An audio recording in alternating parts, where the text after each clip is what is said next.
ಒಂದು ಅರ್ಥಪೂರ್ಣವಾದ ಕಾರ್ಯಕ್ರಮದಲ್ಲಿ ನಾವೆಲ್ಲರೂ ಜೊತೆಯಾಗಿದ್ದೇವೆ. ಯಾಕೆಂತೇಳಿದ್ರೆ ಗೋ ಸಂಪತ್ತು ನಮ್ಮ ದೇಶದ ದೊಡ್ಡ ಸಂಪತ್ತು.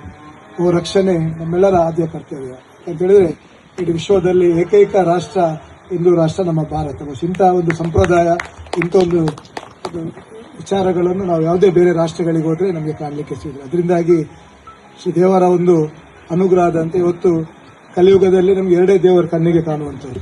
36,000 ಕೋಟಿ ದೇವರಿದ್ರೂ ಕೂಡ ದೇವರ ಒಂದು ಸೃಷ್ಟಿಯಂತೆ ನಮ್ಮ ಭಕ್ತರು ಈ ಎರಡು ದೇವರ ಮೂಲಕ ಇತರ ದೇವರನ್ನು ಸ್ಮರಣೆ ಮಾಡಬೇಕೆಂಬುದರಿಂದ ಒಂದು ನಾಗ ಒಂದು ರೀತಿ ಗೋ. ಇದರಿಂದಾಗಿ ನಾಗಾರಾಧನೆಗೆ ಬಹಳಷ್ಟು ಮಹತ್ವ ನಮ್ಮ ಭಾಗದಲ್ಲಿ ನಾವು ಕೊಡ್ತೇವೆ. ಅದರ ಜೊತೆಗೆ ಇವತ್ತು ಗೋವು ಕೂಡ ನಮ್ಮ ಕಣ್ಣೆದುರಿಗೆ ಕಾಣುವಂಥ ದೇವರು. ಗೋಮಾತೆಯನ್ನು ಕೂಡ ಬಹಳ ವಿಶೇಷ ರೀತಿಯಲ್ಲಿ ಎಲ್ಲ ನಮ್ಮ ಧಾರ್ಮಿಕ ಕಾರ್ಯಕ್ರಮಗಳ ಒಳಗೊಂಡಂತೆ ಗೋಮಾತೆಗೆ ವಿಶೇಷವಾದ ಗೌರವ ಕೊಟ್ಟು ಅದನ್ನು ಬಹಳ ಒಂದು ವಿಶೇಷ ರೀತಿಯಲ್ಲಿ ಪೂಜಿಸುವಂತ ಒಂದು ಕಾರ್ಯಕ್ರಮ. ಇವತ್ತು ನಮ್ಮ ಕರಾವಳಿ ಭಾಗದಲ್ಲಿ ನಮಗೆಲ್ಲೇ ಗೊತ್ತುಂಟು, ಬಹಳಷ್ಟು ಗೋವಿನ ಬಗ್ಗೆ ಪರ ವಿರೋಧ ಚರ್ಚೆಗಳಾಗ್ತುಂಟು. ಗೋವಿನ ಸಾಗಾಟ ಇರ್ಬೋದು, ಗೋ ಹತ್ಯೆಗಳಿರ್ಬೋದು. ಆದರೆ ಬಹಳಷ್ಟು ಹೋರಾಟಗಳಾದರೂ ಕೂಡ ಇವತ್ತಿನವರೆಗೆ ನಮಗೆ ಅದಕ್ಕೆ ಒಂದು ಸಂಪೂರ್ಣವಾದ ಒಂದು ಮುಕ್ತಿ ಕೊಡಲಿಕ್ಕೆ ನಮ್ಮ ಹತ್ರ ಆಗಲಿಲ್ಲ. ಯಾಕೆಂತೇಳಿದ್ರೆ ಈ ರಾಜ್ಯಕ್ಕೆ ವ್ಯವಸ್ಥೆ ಇರ್ಬೋದು, ಬೇರೆ ಬೇರೆ ಪರ ವಿರೋಧಗಳು ನಡೆದಿದೆ. ಆದರೆ ಇದೇ ರೀತಿ ಸಿಕ್ಕಿತೆಯವರ ರೀತಿಯಲ್ಲಿ ಒಂದು ದೇವರ ಒಂದು ಸೇವೆ ಮಾಡಬೇಕು ಉದ್ದೇಶದಿಂದ ಬೇರೆಲ್ಲ ಕೆಲಸ ಕಾರ್ಯಗಳನ್ನು ಬದಿಗಿಟ್ಟು 8 ಎಕರೆ ಜಾಗದಲ್ಲಿ ಭಾಗದಲ್ಲಿ ಒಂದು ಗೋಶಾಲೆಯನ್ನು ಪ್ರಾರಂಭಿಸುವ ಮೂಲಕ ಈ ಒಂದು ಗೋವಿನ ಒಂದು ಸೇವೆ ಮಾಡುತ್ತಿದ್ದು ನಮ್ಗೆಲ್ಲಿಗೆ ಬಹಳ ವಿಶೇಷ. ಖಂಡಿತವಾಗಿ ಸಿಕ್ಕಿತೆಯವರ ಇಡೀ ಕುಟುಂಬಕ್ಕೆ ವಿಶೇಷವಾದ ಅಭಿನಂದನೆಯನ್ನು ಕೂಡ ನಾನು ಸಲ್ಲಿಸಲಿಕ್ಕೆ ಬಯಸಿದ್ದೇನೆ. ಅದರಲ್ಲಿ ವಿಶೇಷವಾಗಿ ಕರ್ನಾಟಕ ಬ್ಯಾಂಕ್ ನಮ್ಮದೇ ಬ್ಯಾಂಕ್. ಯಾಕೆಂತೇಳಿದ್ರೆ ನಮ್ಮ ಬ್ಯಾಂಕ್ ಅನ್ನು ಉಳಿಸಬೇಕು, ಬೆಳೆಸಬೇಕು ಹೇಳುವುದು ಇದೇ ಕಾರಣ. ಯಾಕೆಂತೇಳಿದ್ರೆ ನಮ್ಮ ಊರಿನ ಬ್ಯಾಂಕಿಗೆ ನಾವು ಹೆಚ್ಚು ಅದರ ಬಗ್ಗೆ ನಮ್ಮ ವ್ಯವಹಾರ ವಹಿವಾಟುಗಳನ್ನು ಮಾಡುವ ಮೂಲಕ ಅದಕ್ಕೆ ಗೌರವ ಕೊಟ್ಟರೆ ಕೆರೆ ನೀರನ್ನು ಕೆರೆಗೆ ಚೆಲ್ಲಿ ಬಂದ ಲಾಭದಲ್ಲಿ ನಮ್ಮ ಊರಿನ ಅಭಿವೃದ್ಧಿಗೆ ಅದನ್ನು ತೊಡಗಿಸಿಕೊಳ್ತಾರೆ. ಇವತ್ತು ಕರ್ನಾಟಕ ಬ್ಯಾಂಕಿನವರು ಬಹಳಷ್ಟು ವಿಭಾಗದಲ್ಲಿ ಧಾರ್ಮಿಕವಾಗಿರ್ಬೋದು, ಶೈಕ್ಷಣಿಕವಾಗಿರ್ಬೋದು ಈ ರೀತಿಯ ಸಾಮಾಜಿಕ ಕಾರ್ಯಗಳನ್ನು ಮಾಡ್ತಾ ಬಂದಿದೆ. ಅಷ್ಟಮಟ್ಟದ ಪರ್ಯಾಯದ ಸಂದರ್ಭದಲ್ಲಿರ್ಬೋದು, ಬೇರೆ ಬೇರೆ ಕಾರ್ಯಕ್ರಮಗಳಿಗೆ ನಾವು ಹೋದಾಗ ತಮ್ಮ CSR ಫಂಡ್ನಿಂದ ನಮಗೆ ಅನುದಾನವನ್ನು ಕೊಟ್ಟು ನಮಗೆ ಪ್ರೋತ್ಸಾಹ. ಇದರಿಂದಾಗಿ ಇವತ್ತು ಅವರು ಕೂಡ 12 ಲಕ್ಷ ರೂಪಾಯಿ ಇದಕ್ಕೆ ಅವರ CSR ಫಂಡ್ ನೀಡುವ ಮೂಲಕ ತನ್ನ ಸಾಮಾಜಿಕ ಕಲ್ಯಾಣ ಇವತ್ತು ನಡೆದಿದ್ದಾರೆ. ಖಂಡಿತವಾಗಿ ಕರ್ನಾಟಕ ಬ್ಯಾಂಕಿನ ಅಧ್ಯಕ್ಷರು MD ಅವರಿಗೆ ಇಡೀ ತಂಡಕ್ಕೆ ನನ್ನ ವಿಶೇಷವಾದ ಅಭಿನಂದನೆ ಸಲ್ಲಿಸುತ್ತಾ, ಈಗಾಗಲೇ ನನಗೆ ಬಹಳ ಒಂದು ಹೆಮ್ಮೆ. ಯಾಕೆಂತೇಳಿದ್ರೆ ಗೋಶಾಲೆಯ ಕಾರ್ಯಕ್ರಮ, ಗೋವಿನ ಕಾರ್ಯಕ್ರಮ ಅಂತ ಹೇಳಿದ್ರೆ ನಮಗೆ ಬಹಳ ಹತ್ತಿರ. ಯಾಕೆಂದ್ರೆ ನಾನು ಶಾಸಕನಾದ ಸಂದರ್ಭದಲ್ಲಿ ನನ್ನ ಪ್ರಮಾಣ ವಚನವನ್ನು ಗೋಮಾತೆ ಹೆಸರಲ್ಲೇ ನಾನು ಸ್ವೀಕಾರ ಮಾಡಿದ್ದೆ.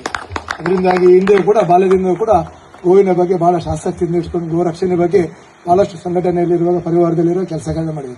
ಅದೇ ರೀತಿ ಶಾಸಕರ ನಂತರ ಕೂಡ ಸರ್ಕಾರಕ್ಕೆ ಒಂದು ಮನವಿ ಮಾಡಿದೆ. ಯಾಕಂತೇಳಿದ್ರೆ ಈ ಸರ್ಕಾರದ ವ್ಯಾಪ್ತಿಗೆ ಬರುವಂತಹ ಮುಜರಾ ಇಲಾಖೆ ದೇವಸ್ಥಾನದಲ್ಲಿ ಬರುವಂತಹ ಆದಾಯದಲ್ಲಿ ಒಂದು 10% ಆದಾಯದಲ್ಲಿ 10% ಅನ್ನು ಗೋಶಾಲೆಗಳ ಅಭಿವೃದ್ಧಿಗೆ ಮೀಸಲಿಡಬೇಕಂತ. ಬಹುಶಃ ಅದು ಆಗಲಿಲ್ಲ. ಯಾಕಂದ್ರೆ ನಮ್ಮ ಗೋವಿನ ಪರವಾಗಿರುವ ಸರ್ಕಾರ ಇಲ್ಲ. ಆದರೆ ಗೋವಿನ ಪರವಾಗಿರುವ ಸರ್ಕಾರ ಬಂದಾಗ ಖಂಡಿತವಾಗಿ ಅದನ್ನು ನೆರವೇರಿಸುವಂತ ಕೆಲಸವನ್ನು ಪ್ರಾಮಾಣಿಕವಾಗಿ ಮಾಡೋದ್ರ ಜೊತೆಗೆ ನಾವು ನಮ್ಮ ಕೋಆಪರೇಟಿವ್ ಇದರಲ್ಲಿ ಎಜುಕೇಷನ್ ಸೆಸ್ ಇರ್ಬೋದು, ಬೇರೆ ಬೇರೆ ಇದಕ್ಕೆ ನಾವು ಮೀಸಲು ಇಡ್ತಿರ್ತೀವಿ ಲಾಭದಲ್ಲಿ. ಅದೇ ರೀತಿ ಗೋಶಾಲೆಯ ಬಗ್ಗೆ ಕೂಡ ಅದರಲ್ಲಿ ಬಗ್ಗೆ ಕೂಡ ಸರ್ಕಾರಿ ನಮ್ಮ ಕೋಆಪರೇಟಿವ್ ಮಿನಿಸ್ಟ್ರಿಗೆ ನಾವು ಮನವಿ ಮಾಡಿದ್ದೇವೆ. ನಾವು 1% ಅನ್ನು ಈ ಗೋಶಾಲೆಯ ಅಭಿವೃದ್ಧಿಗೆ ಇಡಬೇಕಂದ್ರೆ ಖಂಡಿತವಾಗಿ ಆಗಲಿಲ್ಲ. ಆದರೆ ಬಹುಮಾತೆ ಆಶೀರ್ವಾದದಿಂದ ಖಂಡಿತವಾಗಿ ಶೀಘ್ರವಾಗಿ ಅದನ್ನು ನೆರವೇರಿಸುವಂತ ತಮ್ಮೆಲ್ಲರ ಸಹಕಾರದ ನೆರವೇರಿಸುವಂತ ಪ್ರಾಮಾಣಿಕವಾದ ಪ್ರಯತ್ನ ಮಾಡಲಿಕ್ಕೆ ಬದ್ಧರಿದ್ದೇನೆ ಹೇಳುತ್ತಾ ಮತ್ತೊಮ್ಮೆ ಈ ಒಂದು ಗೋಶಾಲೆ ಬಹಳ ಒಂದು ಅರ್ಥಪೂರ್ಣವಾದ ರೀತಿಯಲ್ಲಿ, ಬಹಳ ವ್ಯವಸ್ಥಿತ ರೀತಿಯಲ್ಲಿ. ಯಾಕಂದ್ರೆ ನಮ್ಗೆ ಗೊತ್ತುಂಟು, ಗೋಶಾಲೆ ನಡೆಸುವುದು ಅಂತ ಹೇಳಿದ್ರೆ ಅಷ್ಟು ಸುಲಭವಾದ ವಿಚಾರ ಅಲ್ಲ.